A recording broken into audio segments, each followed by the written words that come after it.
Es muy importante tener en mente que si no tenemos un marco epistémico, unas preguntas que contestar, las personas pueden sentirse perdidas. No sé qué estoy haciendo, no sé qué estoy viendo, no sé para qué. Entonces, si nosotros tenemos unas preguntas importantes que tenemos que contestar, ya sabemos cuál es el punto de apoyo para poder generar otras dudas, otras preguntas, pero tener claras cuáles son las básicas. Y una pregunta básica en esta materia, pues es cuáles son los métodos aplicables al derecho. Hasta ahora hemos desarrollado muchos ejercicios que van despertando la mente y uniendo neuronas.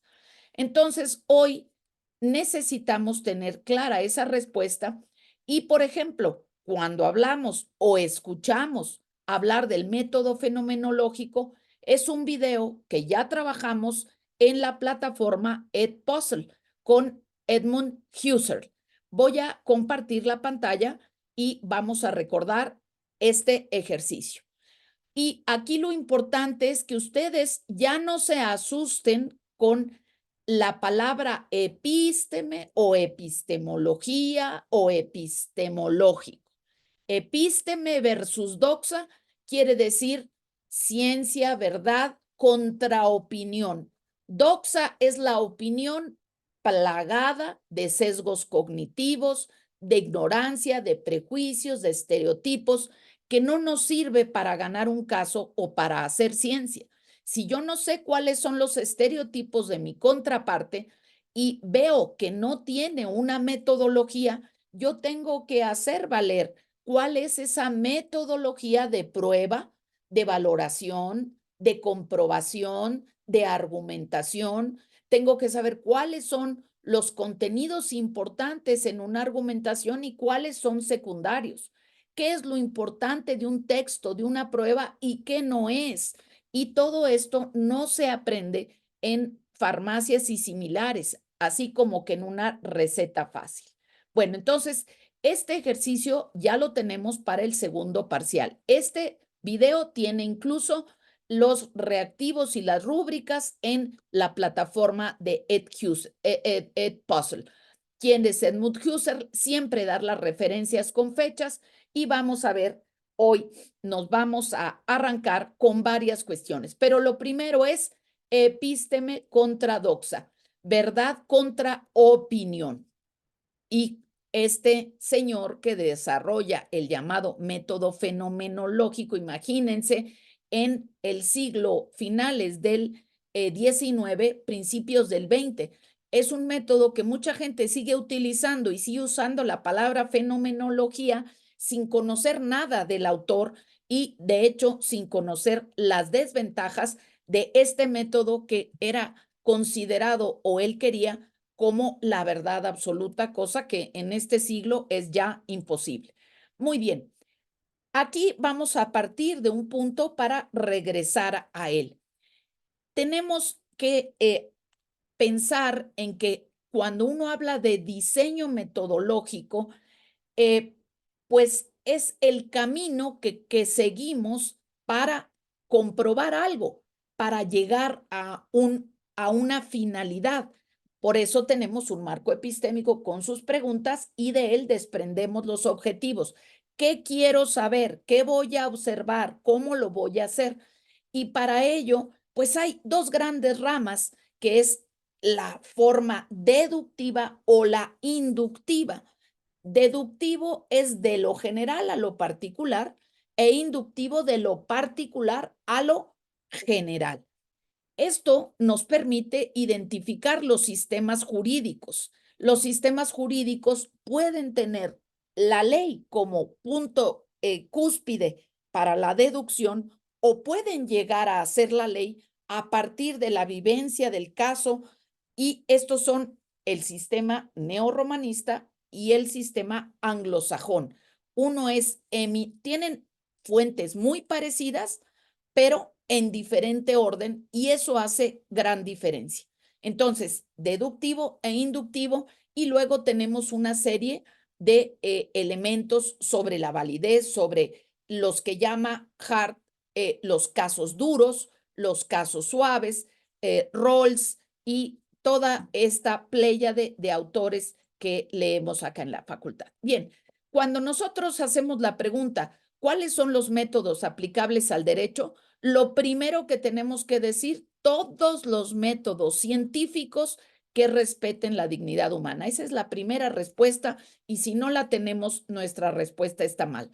Todos los métodos científicos que respeten la dignidad humana, porque no se trata de eliminar el método experimental por creer que experimento es cortarle la patita a una rana. Eso no es el método experimental. Experimento y experimental tiene que ver con la manipulación de una variable y esa manipulación de una variable, variable es una propiedad que cambia, cuyo cambio puede ser medido, no es una variable que dañe la dignidad humana. Y entonces tenemos una serie de métodos en rojo que estamos eliminando porque realmente, por ejemplo, método ecléctico, pues vienen a ser un tipo de método mixto que tiene cuantitativo, que tiene cualitativo o que tiene exegético. Si no pusieron método exegético y método histórico, hay que ponerse un recordatorio grande porque ya los vimos en la OMEVA. Entonces, no nada más es hacerlo ligeramente y decir métodos científicos, sí, ¿cuáles?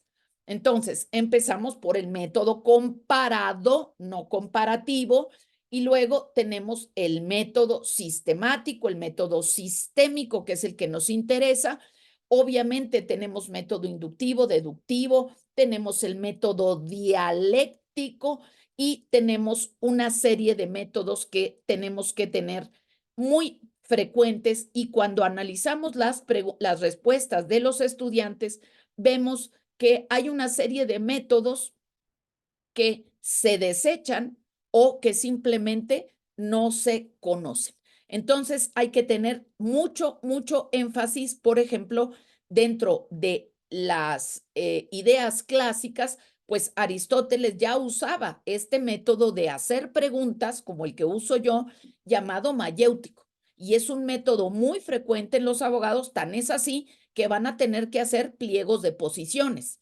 Y esto es algo muy importante, porque si tus preguntas no son densas, si no son adecuadas, pues no vas a poder obtener la información que necesitas. Entonces, acá tenemos una serie de métodos. Y si yo contesto 5 y los métodos que tengo que contestar importantes son 20, pues quiere decir que me estoy quedando muy corta. Muy bien, hemos hecho ya diferentes aproximaciones a que depende de quién escribe, quién lee, pues tenemos también diferentes definiciones o ponderaciones de los conceptos. Ya hemos dicho muchas veces desde lo general hasta lo particular que desde la gran esfera de la filosofía bajamos a la epistemología, a la metodología, hasta llegar a ese instrumento específico para responder a la pregunta que muchos quisieran fácil. ¿Cuál es el método mejor? ¿Cuál es el método que se aplica a todo? No hay un método que sea mejor, depende qué vas a observar. Vas a observar violencia intrafamiliar contra un menor, vas a observar una forma de robo de identidad. No son válidos todos los métodos para cualquier pregunta. Por eso propusimos como una sugerencia el método Staton-Steines como una primera forma de aproximarse y saber que siempre, siempre, siempre, siempre vas a tener que hacer una estructura, una revisión preliminar y preguntas. Entonces, si quieres una respuesta general, esa es. El mejor método para empezar a aproximarse e iniciar la investigación es el método Staton-Steines con EFGHI, que eso de cajón hay que saberlo y le agregamos la K porque son kilos de trabajo, kilos de ejercicios, kilos de entrenamiento. Y entonces, aquí tenemos que tenemos diferentes estrategias, instrumentos y procedimientos que nos permiten tener mayor certeza sobre la manipulación del conocimiento, sobre la forma en cómo estamos tratando el material. Y entonces, acá tenemos una serie de conceptos que nos permiten saber, oye, yo estoy muy pequeña para ser científica. No, el razonamiento el pensamiento crítico y el comportamiento científico, entre más sean transparentes, mejor permiten evitar los errores y desandarlos, no para evitar cometerlos, porque los vamos a cometer, sino para saber mitigarlos, reducirlos y contar con la mayor certeza y claridad posible de lo que estamos haciendo. Así que sí, tú puedes ser científica o científico en un nivel en la medida en que no des por obvias las cosas, que dudes y que las vayas transparentando. Hoy hice esto, hoy hice el otro, pienso esto, ¿por qué pienso esto? Porque tales autores, porque tal testigo, porque el juez me dijo. Vas documentando el proceso de manera que no caigas en obviedades o en estereotipos o que no veas los sesgos, ¿verdad? Bueno, muy bien, entonces aquí ya tenemos una serie de clasificaciones y aquí nosotros a veces excluimos del derecho la parte clave y decimos que el derecho es un conjunto de normas. Falso. Si ese conjunto de normas, que pueden ser 2 códigos o que puede ser una torre de Alejandría llena de libros, no va a existir si no hay un intérprete. Así que el derecho no solamente es un conjunto de normas, sino que requiere a alguien que las interprete y las aplique. Entonces, en toda metodología jurídica va a existir alguna clase de interpretación. Por eso dijimos metodología, son los caminos al derecho y esos caminos son muchos, porque primero hay que definir qué entiendo por derecho y cuáles son esos caminos de creación, estudio, investigación, aplicación, interpretación, recreación, etcétera. Son todos los verbos que nos llevan a una noción de derecho en la que definitivamente no puede estar excluida la intérprete. Hay muchos métodos hermenéuticos y esos métodos o esa hermenéutica tiene que ver con quién la realiza, cómo se realiza y qué resultados produce. Si yo hago una interpretación con lentes de sol y que les pongo un cartón, pues quiere decir que mi interpretación no solo va a ser corta, va a ser cortísima, porque parto de que no tengo autores, parto de que no tengo datos, parto de sesgos, de ignorancias, de prejuicios y entonces afirmo, no, es que las mujeres se tienen que hacer cargo de los hijos. Ah, caray, ¿por qué? Pues porque así dijo mi abuelita, pues porque así dice la gente, porque así es. No, es que los hombres no pueden ser feministas. ¿Por qué? Pues porque sí. ¿Quién lo dice? Ah, no, pues Marta Lamas. Muy bien, pero ¿con base en qué lo dice Marta Lamas? ¿Cuál es el argumento para excluir a los hombres? Y entonces ahí es donde la gente se queda callada porque no parte de nada sólido. Parte de prejuicios, de ignorancias, del escuché, pero no sé ni quién, ni cómo, ni cuánto, ni nada. Entonces, si yo tengo una hermenéutica así, con los ojos cerrados o los lentes sucios, pues mi interpretación no va a ser extensiva. Puede ser restrictiva e incluso puede ser dañina. Entonces, aquí tenemos formas de interpretar. Ahora, palabras que suenan parecidas, pero no lo son y que tienen que ver con la importancia de los métodos científicos. La heurística. ¿Qué es la heurística? La heurística es la capacidad de descubrir. Si yo no quiero descubrir mis defectos o yo no quiero descubrir que estoy haciendo los trabajos rápido por hacerlos, pues no lo voy a descubrir. Entonces, la heurística tiene que ver primero con la voluntad. Sí quiero saber, sí entiendo la importancia de cubrir estos pasos, sí sé que necesito hacerlos, sí sé las ventajas de la transparencia y entonces voy a ir haciendo los ejercicios. ¿Por qué tengo que estar, dicen algunos chicos, con mis colores como en secundaria, verde, amarillo y rojo, grafiteando? Porque es una técnica de codificación que te va a permitir regresar al material más rápido y si ya trabajaste algo, lo trabajas a fondo. Entonces, aquí yo puedo llegar a la heurística si quiero. Y hay veces que aunque yo no quiera, surgirá ese momento donde dices, ay, ¿cómo no me había dado cuenta? Ah, mira lo que descubrí, mira lo que encontré. Y entonces ahí estamos en la heurística. La heurística es ese proceso de descubrimiento. Y la hermenéutica tendría que llevarnos a la heurística para hacer una hermenéutica extensiva, una hermenéutica progresiva, una hermenéutica nutritiva. Entonces, aquí tenemos clases de interpretación según quién la realiza, cómo se realiza y qué produce. Y si esta interpretación nos lleva a la heurística, podemos decir que vamos por buen camino. Muy bien, hay muchas habilidades del pensamiento crítico que puede usar cada quien, los autores y las autoras que quiera.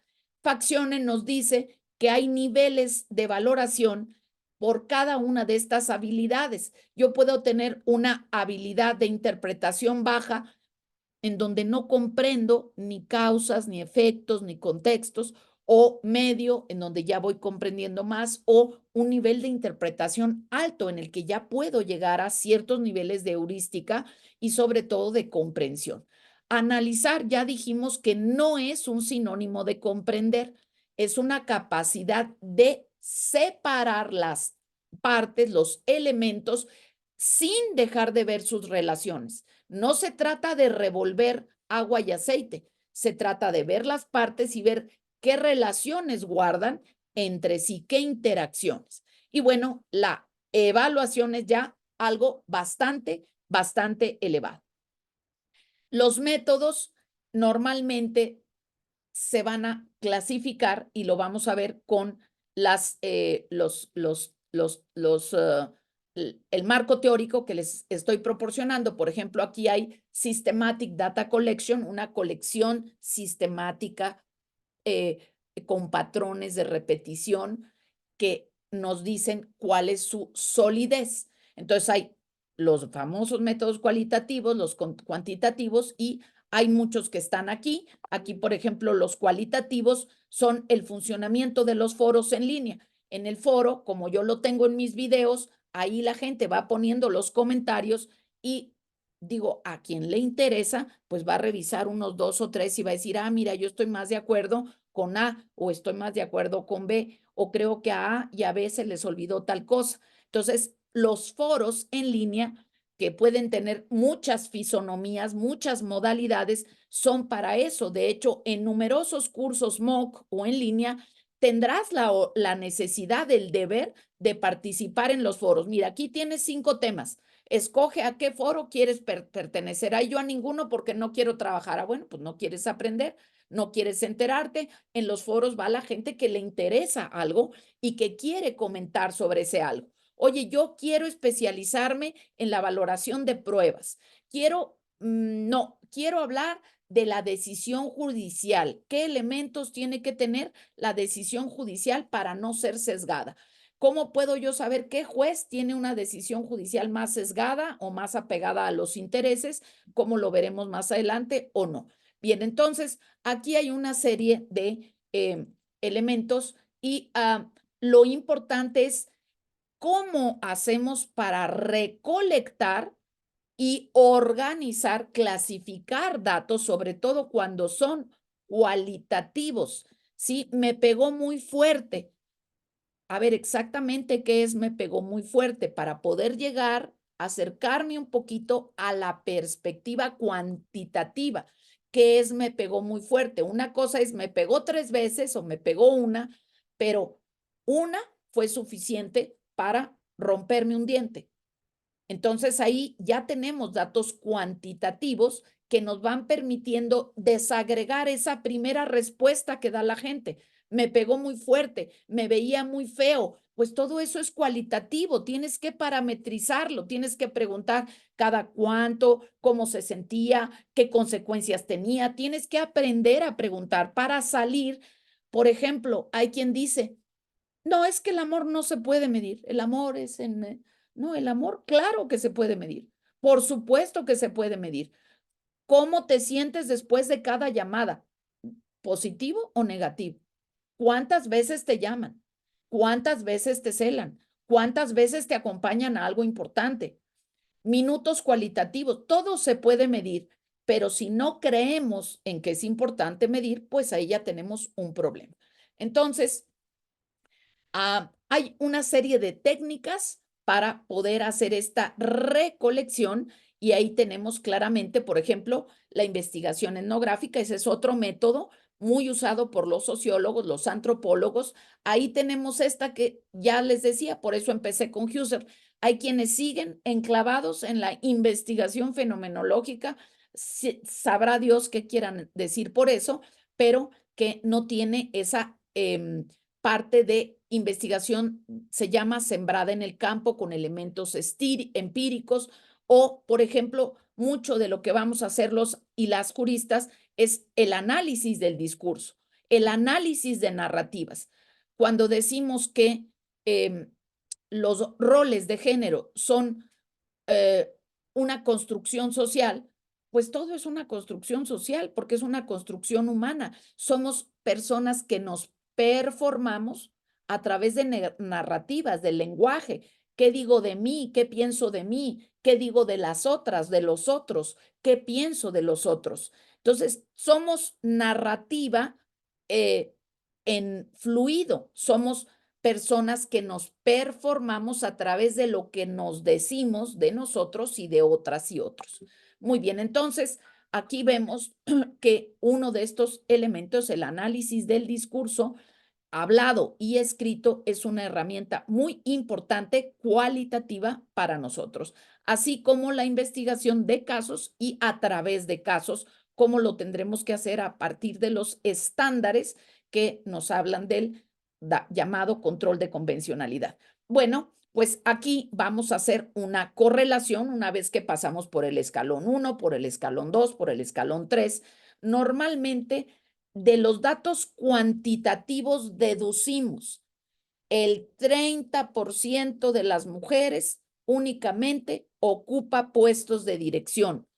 Ya cuando hablamos de las diferencias en otros sectores, en los sueldos, en las decisiones de manejo de los presupuestos, ya vamos deduciendo otras diferencias. De lo cualitativo, partimos de ese dato cualitativo para expandirlo.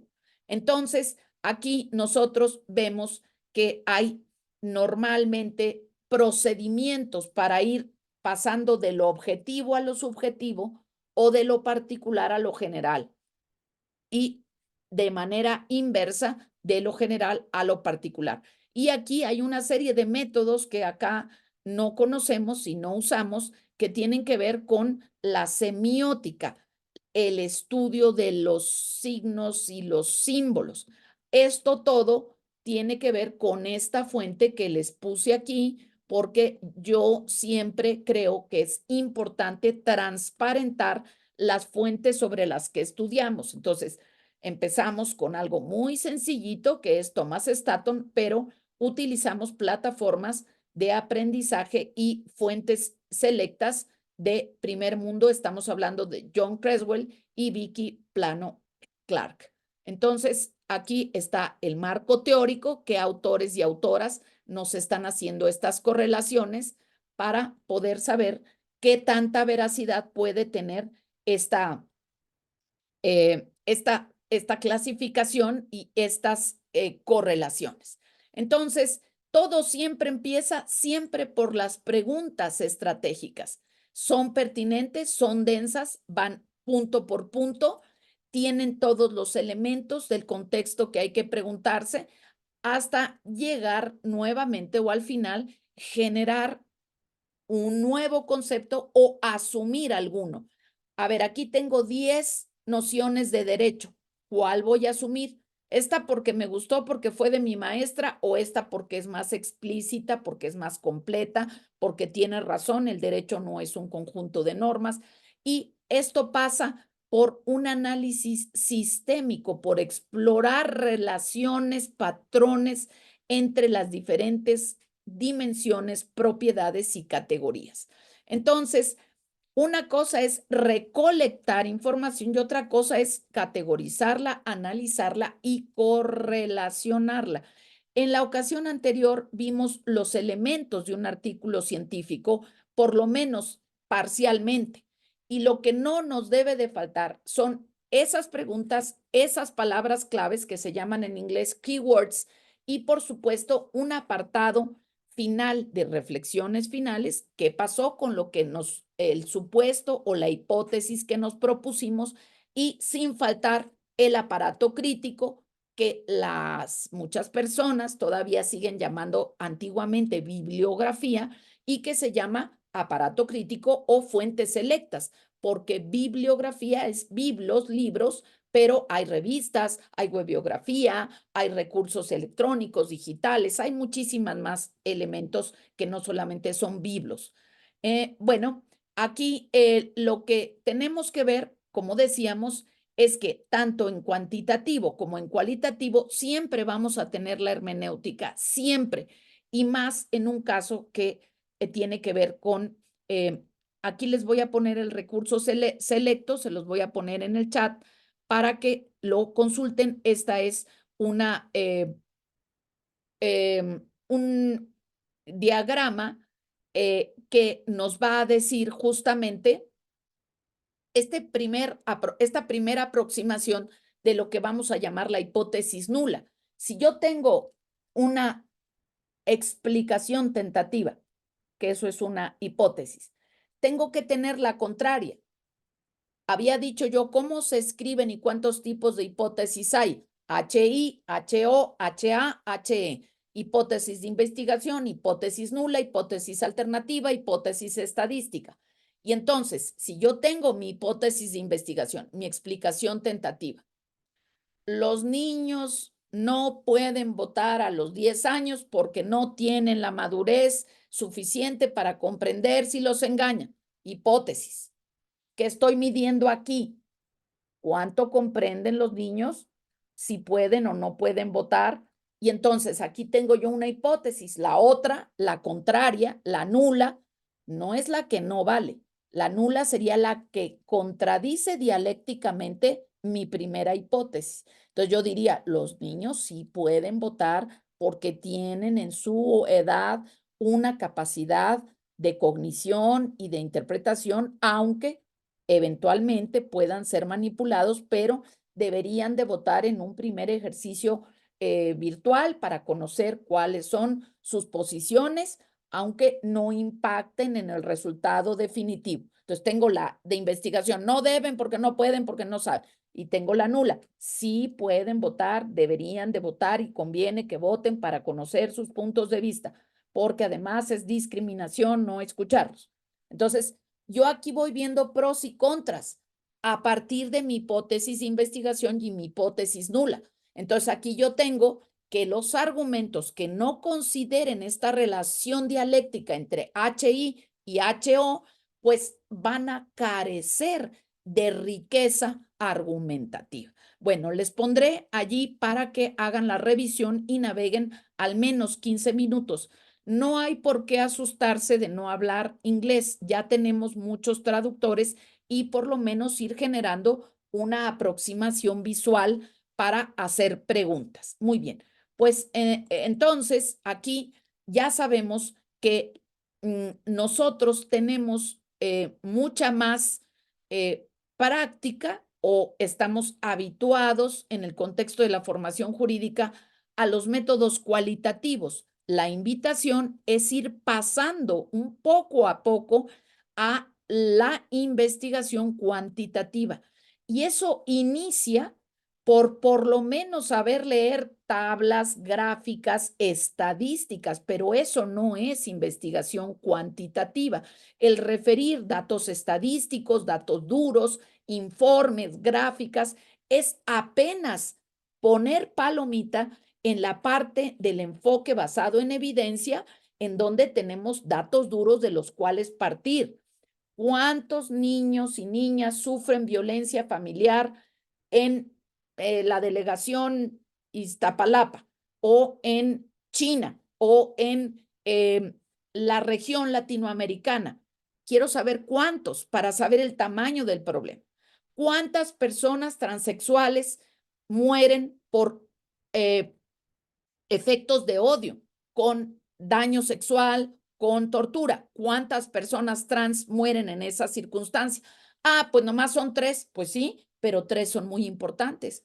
No porque son 3 o porque son 1000, ya van a perder una relevancia, pero necesitamos tener un punto de partida. Oiga, pero usted está mal, ¿por qué creen las estadísticas? En las estadísticas nos engañan. No, no es que vamos a creer a ciegas, es que al menos tenemos un punto de apoyo, una referencia. Si a mí me interesa el trabajo con niños en situación de calle o que viven en la calle, niños de la calle o niños en situación de calle, pues yo lo mínimo que tengo que hacer es saber cuántas personas viven en esa situación. Oye, pero es que los datos están maquillados. Perfecto, pero tengo un dato oficial que por lo menos tengo que demostrar que conozco. Ah, no, es que a mí lo que me importa son movimientos sociales. Bueno, pues dime cuántos movimientos sociales ha habido en tal lugar y cuáles son los que más relevancia tienen, cuántos aparecieron más en las noticias, quién los dio a conocer, quién no los dio a conocer. Entonces, la parte cuantitativa no significa que nuestra investigación sea cuantitativa, porque para que mi investigación sea cuantitativa, yo tengo que tener una hipótesis estadística o tengo que tener una hipótesis que tenga que ver con el análisis de datos. La votación por tal partido va a crecer en esta proporción porque existen tantos millones de apoyos sociales para personas mayores, jóvenes, bla, bla, bla. Ahí yo ya empiezo a tener una hipótesis cuantitativa. Creo que esto va a crecer por esta y esta y esta y esta variable. Entonces lo voy argumentando. La invitación entonces es justamente esa. Bueno, vamos a cerrar muy rápidamente con esto que es lo más importante. Lo sistémico implica correlaciones, no solo ver las partes, sino establecer las correlaciones. Pensamiento y teoría general de sistemas hacen la base de esta interpretación, de esta hermenéutica y de esta heurística. Lo sistemático es aquello que tiene un patrón de recurrencia en el tiempo. Por ejemplo, si yo digo, voy a hacer un análisis sistemático de la Constitución, quiere decir que no voy a leer artículos aislados, que no voy a interpretar el 2, el 4, el 6 y ya, sino que voy a hacer la interpretación en todo el corpus. Ah, este se relaciona con el 73 y con el 104 y con el 124 que establecen la cláusula de gobernabilidad. Un análisis sistemático es un análisis que cubre todo el texto o el corpus de análisis, que nos habla de patrones. Esto se repite 50 veces en este contexto, pero el pensamiento sistémico es otra cosa. Y este es el ejercicio que se les encarga, porque quien no hace nada no comprende nada.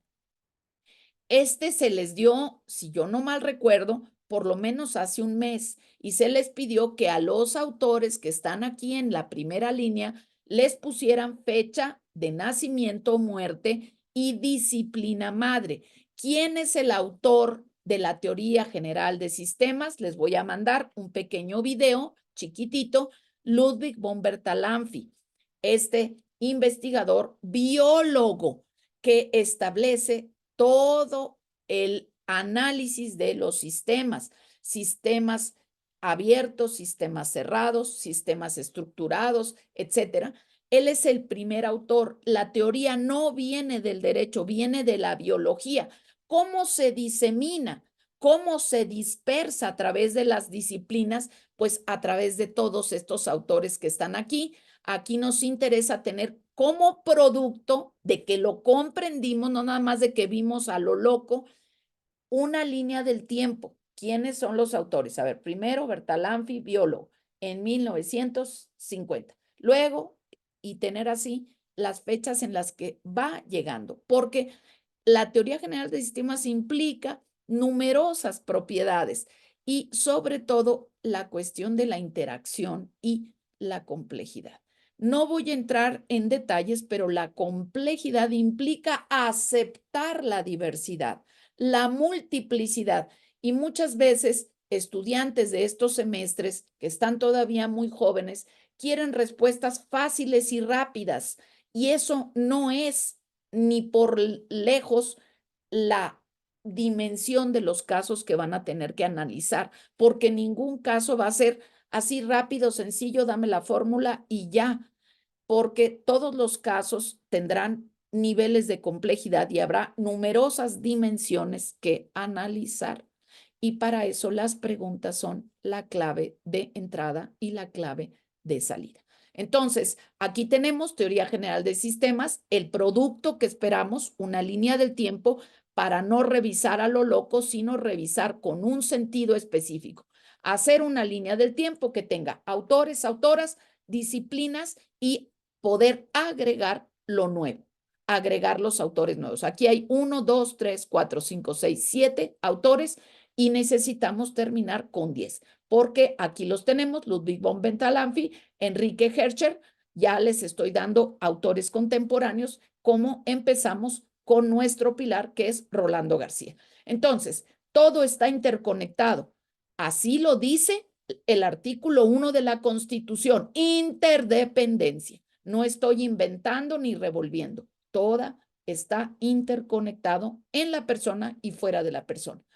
Entonces, bucear en las causas, bucear en los orígenes, buscar los patrones, partir, salirse de lo lineal A, B, C, unidad 1, unidad 2, unidad 3. Los problemas no vienen 4.1, 4.2. Es una organización. Yo prefiero trabajar por problema, prefiero trabajar por proyecto, por caso, para integrar todo en ese caso, como lo mostramos con la investigación IRIS. Entonces, puntos de apalancamiento, tus preguntas, tus objetivos, tus autores, tus autores. Y acá tenemos la relación entre partes y todos, con qué modelos mentales te estás aproximando, qué perspectivas tenías tú antes y buscar desde luego la emergencia de soluciones, la emergencia de esa heurística. Muy bien, pues entonces aquí vamos a cerrar con uno de los métodos que les pedí que analizaran, proponiéndoles que nos acerquemos un poquito más, por lo pronto, al enfoque basado en evidencia, incorporando datos de informes oficiales y incorporando, dando un pasito más hacia los métodos cuantitativos. Las preguntas estratégicas del método del marco epistémico lo orientan todo. Ojalá que lo puedan recordar.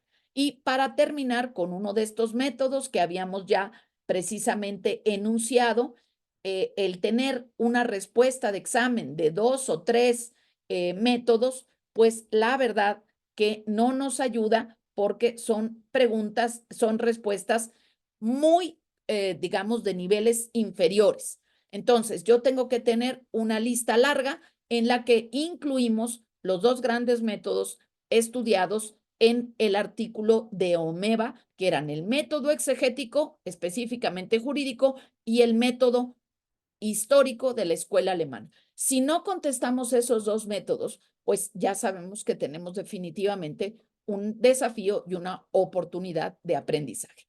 Asimismo, tenemos que tener el método comparado, y ya sabemos que dentro de los métodos científicos habrá el inductivo, el deductivo, el cualitativo, el cuantitativo y los métodos mixtos. Y ahora tenemos una pregunta estratégica. Voy a pedir, por favor, que compartan el material de Floris Margadant. La pregunta es, ¿cuándo nace el método comparado? ¿Quiénes son algunos de sus autores que lo impulsaron? ¿Cuáles son las utilidades? ¿Por qué tendrías que conocerlo? ¿Por qué tendrías que aplicarlo? Bueno, el método comparado es un método antiguo y se fortalece, se robustece durante el siglo XIX. Uno de los autores es John Merriman, que establece muy claras algunas pautas, porque no es posible comparar lo incomparable. Si yo comparo a A con B, es que A es mejor que B. pues no tiene ningún sentido. ¿En qué es mejor? Vamos a ponerlo en grande, por favor, porque eso no se ve. Aquí el punto es que este autor que estamos viendo, como en la mayoría de fuentes que vemos aquí en el seminario, son fuentes selectas. Guillermo Floris Margadant fue un investigador y profesor emérito, un hombre que hablaba políglota, que hablaba más de 10 idiomas, un hombre que aportó su vida a la Facultad de Derecho. No sé por qué dice que no se puede previsualizar el archivo, pero yo creo que ya se podría haber hecho el ejercicio de bajarlo al escritorio para poder compartirlo desde el escritorio. Guillermo Floris Margadant, vamos a quitar el compartir pantalla para que intenten resolverlo. 5 utilidades, nos da 5 utilidades del método comparado. Nos dice, en primer lugar, ver mejor. El método comparado nos ayuda a ver mejor. Segundo, nos ayuda a mejorar. Tercero, cuarto y quinto. Aquí se ve todavía peor. ¿Cuáles son el tercero, el cuarto y quinto? Dice la utilidad del método, la utilidad de la comparación en los sistemas jurídicos. Entonces, nos ayuda a ver mejor, nos ayuda a mejorar y luego la tercera elemento dice nos ayuda a elucidar la noción de orden público. Elucidar. ¿Qué quiere decir elucidar? Cuando no comprendas una palabra, por favor, búscala en el diccionario. Elucidar quiere decir dilucidar, esclarecer, aclarar la, la noción de orden público. Bueno, aquí entre estas dos, ya dijimos 3, ¿para qué te sirve el método comparado? Para ver mejor. Y luego dice para mejorar. Y luego dice para elucidar la noción de orden público. Entonces yo les pregunto rápidamente, ¿qué diferencia hay entre ver mejor y mejorar? ¿Qué diferencia existe? ¿O no existe ninguna?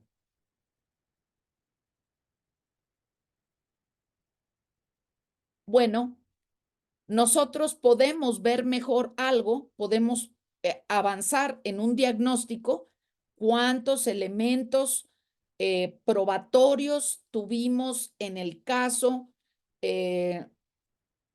Radilla, qué elementos hubo, cuántas. Una cosa es poder lograr hacer un diagnóstico y otra cosa es lograr algo con ese diagnóstico que resuelva o que vaya hacia una interpretación más progresiva, más extensiva de la norma o de la interrelación de los elementos. Entonces, ver es elaborar el diagnóstico con elementos objetivos que nos permitan decir en qué mejoramos nuestro diagnóstico. Pero mejorar quiere decir ya el traslado, la vinculación hacia productos, hacia resultados, hacia aplicaciones del derecho. Vamos más hacia abajo, elaboración de diagnósticos y tratar de eliminar, usar estas palabras de esencia, porque la palabra esencia viene del siglo XIX, de esta interpretación naturalista de que hay como esencias en el alma y estas cuestiones. Luego acá dice la comparación como medio para la uniformación transnacional del derecho. Aquí pueden ustedes entender, ahí puse yo el caso de los aeropuertos. Imagínense un aeropuerto que ponga banderitas verdes para llegar y otro que tenga unas moradas con rayitas azules y otro aeropuerto o en los puertos o en cualquier comunicación internacional. Por eso yo les hablo de la utilidad de los triajes, de los semáforos verde, amarillo y rojo para aún así, aún verde, amarillo y rojo, tiene equivocidad, multiplicidad de significados. Aún así, el amarillo lo pueden interpretar de una forma en Australia, otra en Perú y otra en Canadá. A lo mejor pensamos amarillo, me paso, Y hay gente que va a decir, no, amarillo me freno. Entonces, aún con amarillo, verde y rojo, un semáforo internacional armonizado, uniformado, aún así hay equivocidad en los significados y en la interpretación. Entonces dice, la comparación nos sirve para ver si en todos los sistemas jurídicos aparece la palabra sanción, a ver si en todos los sistemas jurídicos aparece la palabra coacción, a ver si en todos los sistemas jurídicos aparece la palabra punitivo. Y entonces así vamos viendo cómo podemos llegar a lenguajes comunes. ¿Habrá alguna época en la historia que la palabra justicia signifique lo mismo para todo mundo? No. Entonces, precisamente para eso sirve el método comparado, para ver cuáles son los elementos constantes, invariantes y cuáles son la gama de significados que puede tener. Muy bien, pues ahí tenemos varios tipos de ejemplos. Yo les doy todo lo de telecomunicaciones, aeropuertos, marítimo, el tema de los muelles y todo el tema de acuerdo a la estratosfera, el tema satelital de colocación de instrumentos en el espacio sideral, etcétera. Y luego dice la comparación para crear una ciencia jurídica. Esta va a ser una pregunta que nos vamos a formular. ¿Existe la ciencia jurídica? Hay muchas personas en las diferentes facultades que dicen que no, que en el derecho es imposible hacer ciencia y habemos todas las que decimos que sí, que además de que hay escalas de ciencia, sí se puede hacer y sí hay ciencia jurídica en tanto que miles de personas a lo largo del tiempo la estamos haciendo. Tenemos procesos transparentes, abiertos, tan es así que tenemos estas clases abiertas a la crítica de cualquier persona, cosa que no todo mundo se atreve a hacer o quiere hacer. Entonces, aquí ya tenemos las 5 utilidades del derecho comparado. Ver mejor, mejorar, la comparación para uniformar, la comparación como instrumento para crear ciencia jurídica y para elucidar, vete a la siguiente, por favor, la noción de orden público. Y aquí el ejercicio es que naveguen ustedes en la página de la Suprema Corte y traten de buscar por su cuenta una jurisprudencia que hable de orden público. Esto, si ustedes la encuentran para el viernes, tendrán un puntito extra. Este es el quinto punto. Estas son las 5 respuestas de la mano de un grande de la Facultad de Derecho de la Universidad Nacional, porque también estuvo en el Instituto de Jurídicas, de un grande estudioso dedicado a ensanchar. Es el autor, el pilar de todos y todas las profesoras de Derecho Comparado en la facultad, Guillermo Floris Margadant. Aquí hacemos un honor, un homenaje a este gran autor y a las fuentes selectas que se utilizan en este seminario. Aquí procuramos que todas sean fuentes primarias y caviar para responder a las preguntas claves de la materia metodología jurídica. ¿Alguna duda? ¿Alguna pregunta hasta aquí? Nos quedan claros los ejercicios que tenemos que tener para el viernes, la rúbrica, qué se tiene que hacer, cómo se tiene que hacer para tenerlo terminado, por favor. Muy bien, muchas gracias.